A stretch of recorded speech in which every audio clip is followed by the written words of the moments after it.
C'était hier, au casino, quand on est allé voir le match de la France face à l'Uruguay, et yes, on est passé en demi-finale, et en plus on va affronter la Belgique, et ça fait encore plus plaisir, parce que les Belges, tu vois, c'est nos voisins, on se taquine et tout, on s'aime bien, mais là ça va être une belle confrontation. J'espère en tout cas que la France va gagner. Le seul truc un peu chiant avec la Coupe du Monde cette année, c'est que comme on est en Australie, il y a 8 heures de décalage. Et du coup, là par exemple, hier c'était minuit quand on est allé voir le match. Et là, les demi-finales, ça va être 4 heures du matin. Donc ça va vraiment piquer. Je pense qu'on va mettre le réveil, se réveiller et tout ça. Et bref, là on est dans l'Airbnb. Aujourd'hui, je vais vous parler montage. On va pas sortir dans la ville aujourd'hui, mais on le fera dans une prochaine vidéo parce qu'il y a pas mal de choses à montrer à Sydney. On est allé justement à l'Opéra il y a quelques jours et c'était vraiment incroyable. On a pris quelques photos, mais il y avait beaucoup de soleil. Et du coup, c'était pas génial pour prendre des photos. Mais bref, on va y revenir et sûrement qu'on y reviendra justement après les demi-finales puisque comme on va se lever très tôt pour voir le match, ça nous permettra d'aller en ville assez tôt le matin, au lever de soleil plutôt. Et je pense que ça va être sympa.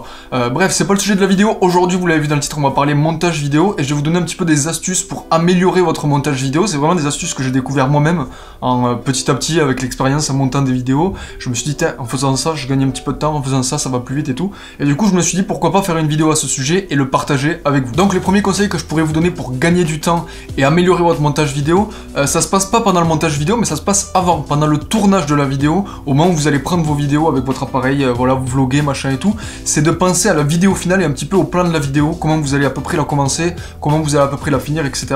Alors c'est pas facile au début quand on commence, mais petit à petit avec l'expérience et quand vous allez apprendre à monter des vidéos, gagner de l'expérience et voilà, petit à petit en s'améliorant au niveau du montage, ça va être beaucoup plus simple puisque vous allez avoir l'habitude de monter des vidéos et de faire des vidéos et du coup une fois que vous allez être dehors, vous allez dire là je vais commencer la vidéo comme ça, ce serait pas mal que je parle de ça après et puis à la fin je la finirai là-bas, etc. Alors c'est pas toujours comme ça, là c'est un exemple que je vous donne, mais petit à petit vous verrez que ça vient et ça vous fait gagner beaucoup de temps et ça permet de s'améliorer au niveau du montage et de pas filmer des trucs pour rien ou de pas, une fois que vous êtes sur l'ordi en train de monter la vidéo, dire ah merde j'aurais dû filmer ça, c'était cool et tout. Donc essayez de prendre un petit peu ces automatismes à penser à la vidéo finale pendant le tournage de la vidéo, c'est super important. Le deuxième conseil, ça se passe également pendant le tournage de la vidéo et c'est un truc que je fais de plus en plus, que je faisais pas forcément avant, mais qui me fait gagner du temps, c'est de supprimer les rushs inutiles pendant le tournage de la vidéo. Pour vous expliquer un petit peu, typiquement quand vous allez tourner une vidéo, il y a des fois où vous allez reprendre un plan plusieurs fois parce que soit il est pas stabilisé, soit vous avez appuyé sur le bouton d'enregistrement sans faire exprès, soit je sais pas, le plan il est pas comme vous voulez, il est flou, bref. Peu importe la raison, mais ça peut arriver qu'on prenne des plans vidéo et des rushs qui soient pas, qu'on peut pas exploiter après au niveau du montage, et du coup on les prend, et la première chose qu'on fait, c'est qu'on rappuie sur le bouton d'enregistrement et on retourne notre vidéo. Ce que je vous conseille, qui est vraiment important, c'est de supprimer les rushs qui vous servent pas pendant le tournage de la vidéo. Ça vous permettre, une fois que vous êtes au montage, de pas utiliser des rushs.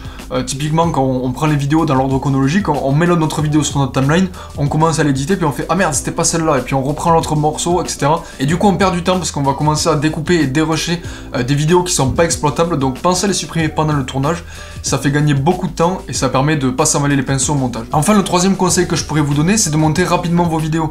Typiquement, là je tourne la vidéo, je vais la monter juste après ou demain, comme ça j'ai encore un petit peu dans ma tête le plan et je me souviens un petit peu de ce que j'ai dit à la caméra, ce que j'ai tourné, etc.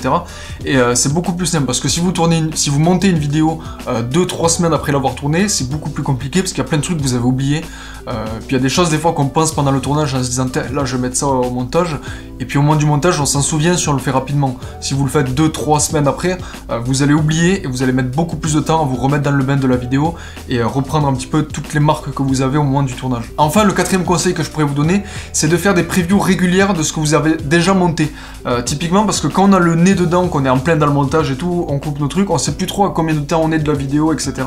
Ce que je vous conseille, c'est, je sais pas, toutes les peut-être 20-30 minutes, prendre la vidéo du début et tout regarder, et comme ça vous allez vous dire ah ça finalement je vais le mettre plus tard, ça je vais l'enlever, j'aurais dû mettre ce morceau, etc. à cet endroit, et voilà, regardez régulièrement ce que vous êtes en train de monter, ça permet de pas trop faire d'erreurs et de savoir où on en est. Alors il y a un truc qui est un petit peu chiant quand on monte des vidéos pendant longtemps, pendant plusieurs heures, c'est qu'il y a des moments où on est perdu, on sait plus trop où aller, on a l'impression que tout ce qu'on a fait juste avant c'est nul, et puis on est bloqué, on est là putain je sais pas comment réenchaîner avec ce plan là, etc. Ce que je vous conseille à ce moment là, c'est de faire une pause, ne pas hésiter à fermer l'ordi, passer à autre chose, faire autre chose, ou aller dormir et revenir le lendemain pour reprendre le montage de la vidéo. Ça vous permet d'avoir les idées un petit peu plus claires, comme on dit, la nuit porte conseil, hein, c'est pas pour rien qu'on dit ça.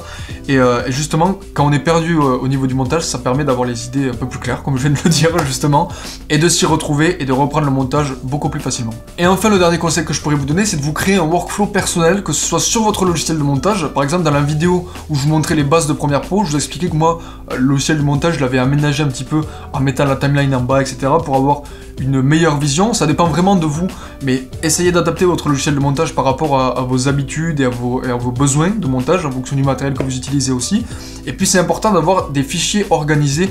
Si vous utilisez tout le temps, par exemple, les mêmes effets sonores, les mêmes images, par exemple, dans vos vidéos, je sais pas, les mêmes musiques, la même police, etc., c'est important de l'avoir enregistré dans des fichiers bien organisés, comme ça vous n'avez pas besoin de le chercher pendant 10 ans, de retourner sur YouTube pour rechercher vos effets sonores que vous voulez utiliser, ou vos musiques, ou quoi que ce soit, et les télécharger 15 000 fois. C'est bien de les avoir enregistrés dans des fichiers et organisés comme ça, très facile à retrouver, et vous perdez pas un temps de malade pour retrouver vos fichiers. Bref, j'espère en tout cas que ces conseils vous ont aidé. Si c'est le cas, n'hésitez pas à mettre un pouce bleu, n'hésitez pas à partager la vidéo, et puis surtout pensez à vous abonner, c'est très important. Ça permet de faire grossir la chaîne, on est bientôt 700, donc c'est cool, je vois que petit à petit tous les jours, tac, il y a une nouvelle, 1, 2, 3 personnes qui s'abonnent, donc c'est important. Abonnez-vous à la chaîne si ce n'est pas déjà fait, et puis moi je vous dis à très bientôt dans une prochaine vidéo. Ciao!